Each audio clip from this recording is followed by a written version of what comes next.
Halo teman-teman, gimana kabar kalian? Semoga kalian dalam keadaan sehat selalu dan tetap semangat ya. Oh ya, bagi kalian yang belum pernah datang ke channel saya, perkenalkan saya Febrian dan pada kali ini saya akan membahas sesuatu yang sangat menarik yang pastinya berhubungan dengan mikroba.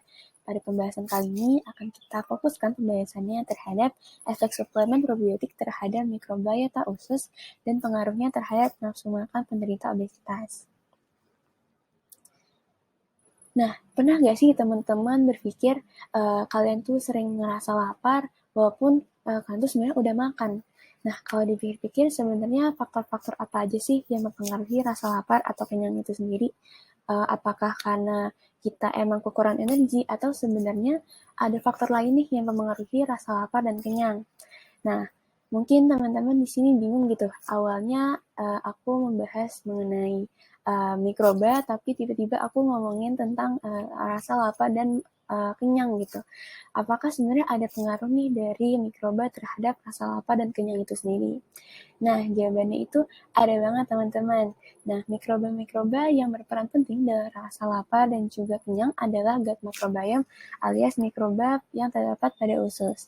Jadi peran mereka itu nggak cuma untuk homeostatis atau penyerap nutrisi aja ya teman-teman, tapi dia juga berperan untuk mengirimkan hormon neurotransmitter tertentu yang berpengaruh terhadap rasa lapar dan juga kenyang. Nah, di sini teman-teman bisa lihat untuk hormon-hormon yang bertanggung jawab sebagai neurotransmitter ke otak untuk mengontrol nafsu makan ada 3, yaitu leptin, oksitosin, dan neuropeptide Y atau NPY. Nah, orang-orang yang memiliki kesulitan dalam mengontrol nafsu makan menunjukkan perubahan mikrobiota pada usus dengan berkurangnya keragaman dan juga peningkatan kapasitas dalam penyerapan energi. Nah, maka dari itu bisa disimpulkan juga nih probiotik dikenal sebagai modulator positif komposisi gut microbiome yang memiliki manfaat yang sangat banyak untuk kesehatan manusia. Nah, urgensi untuk mengetahui peran mikroba pada usus terhadap nafsu makan ini semakin meningkat nih teman-teman karena terjadinya peningkatan tren berat badan di Indonesia yang hampir 2 kali pada tahun 2007 sampai sekarang tahun 2019. Nah, obesitas ini juga kerap dikaitkan dengan permasalahan ketergantungan individu terhadap makanan atau yang biasa kita sebut dengan food addiction. Pada kali ini akan kita lebih sederhanakan dengan kata-kata FA. Nah, orang-orang dengan FA ini kehilangan kendali atas konsumsi jenis makanan tertentu. Biasanya ini makanan-makanan yang manis, yang gulanya tinggi, yang lemaknya tinggi, yang dimana hal tersebut bisa menjadi efek adiktif dengan menginduksi jalur-jalur dopamin. Nah, pada kali ini saya akan mengusulkan suatu penelitian dengan 2 tujuan, yaitu yang pertama untuk menentukan potensi probiotik dengan analisis pengaruh probiotik terhadap pola nafsu makan penderita obesitas. Lalu untuk poin kedua yaitu menentukan mekanisme aksi probiotik terkait penurunan food addiction atau FA pada penderita obesitas dengan analisis pengaruh terhadap mikrobiota usus. Untuk hipotesisnya sendiri, untuk poin pertama, adalah probiotik genus Lactobacillus dan Bifidobacterium memiliki pengaruh dalam pemenuhan nafsu makan penderita obesitas. Dan untuk poin kedua, probiotik digunakan untuk produksi metabolit tertentu yang berperan sebagai neurotransmitter dalam hubungan GBA atau gut microbiome axis untuk pengontrolan nafsu makan. Di sini terhadap 6 langkah untuk desain eksperimennya, yaitu yang pertama untuk pemilihan peserta, lalu akan dilakukan perlakuan, lalu selanjutnya akan dilakukan food addiction assessment, lalu anthropometric assessment, lalu biochemical assessment, dan yang terakhir metabolic profiling.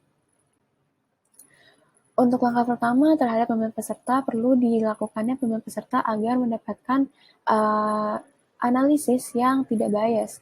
Untuk kriteria tersendiri terdapat 6 poin, yaitu yang pertama penderita obesitas yang berumur 20 hingga 50 tahun dengan BMI sekitar 30 hingga 40 kg per meter kuadrat.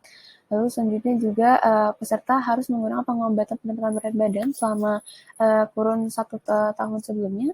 Lalu selanjutnya tidak memiliki penyakit kanker kardiovaskular selama 1 bulan sebelum penelitian. Selanjutnya, peserta juga tidak diperbolehkan sedang hamil, menyusui, menopause, dan juga bukan seorang atlet. Lalu selanjutnya peserta juga dilihat untuk konsumsi terus-menerus suplemen vitamin dan mineral. Nah, untuk perlakuannya sendiri dilakukan perlakuan terhadap penderita obesitas sebanyak 62 partisipan, di mana pada partisipan tersebut akan dibagi menjadi 2 kelompok.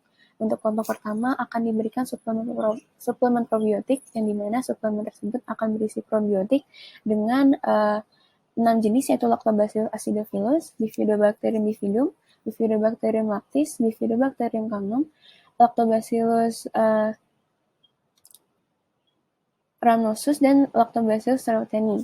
Untuk yang kelompok kedua adalah kelompok placebo, yaitu yang di mana kelompok tersebut akan diberikan placebo atau suplemen yang berisi pati.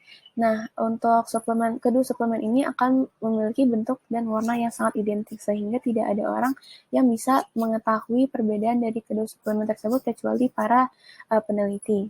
Lalu selanjutnya pada kedua kelompok tersebut akan dilakukan penelitian selama 12 minggu, di mana kapsul akan diberikan pada awal dan minggu ke-6.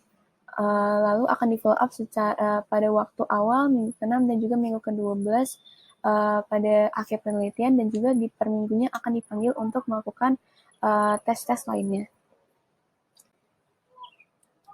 Nah, untuk tes pertama akan dilakukan adalah Food Addiction Assessment, di mana akan digunakan kuesioner YFAS atau Yelp Food Addiction Scale, di mana tujuan untuk asesmen ini adalah mengetahui tingkat food addiction pada tiap partisipan dalam setahun terakhir. Nah, hal-hal yang dinilai itu sebenarnya banyak, tapi diantaranya adalah jumlah konsumsi makanan yang cukup besar, lalu upaya untuk menurunkan berat badan yang gagal, lalu aktivitas-aktivitas yang ditentukan karena makan, yang dihentikan karena makan, lalu perlakuan makan berlebih walaupun mengetahui konsekuensinya, dan juga lainnya. Nah, pada kuesioner ini akan dilakukan scoringan, di mana 0 adalah tidak dan 1 adalah ya. Dan food addiction akan terdiagnosis jika skornya total minimumnya adalah 3. Nah, selanjutnya untuk penilaian antropometrik, yaitu untuk mengetahui perubahan bentuk tubuh akibat probiotik yang akan dilaksanakan selama 12 minggu penelitian. Nah, hal-hal yang diukur adalah berat, tinggi, BMI, waist circumference, waist hip ratio, body fat percentage, dan juga trunk fat percentage. Nah, penilaian antropometrik ini dilakukan pada awal, dan juga minggu ke-6, dan juga minggu terakhir. Selanjutnya untuk penilaian biokimia ini akan diambil pada awal dan akhir penelitian, yaitu pada minggu ke-12, di mana partisipan diharuskan untuk puasa selama 12 hingga 14 jam, lalu akan diambil sampel darahnya sebanyak 5 ml, lalu akan disentrifugasi untuk mendapatkan serum, dan serum tersebut akan dianalisis.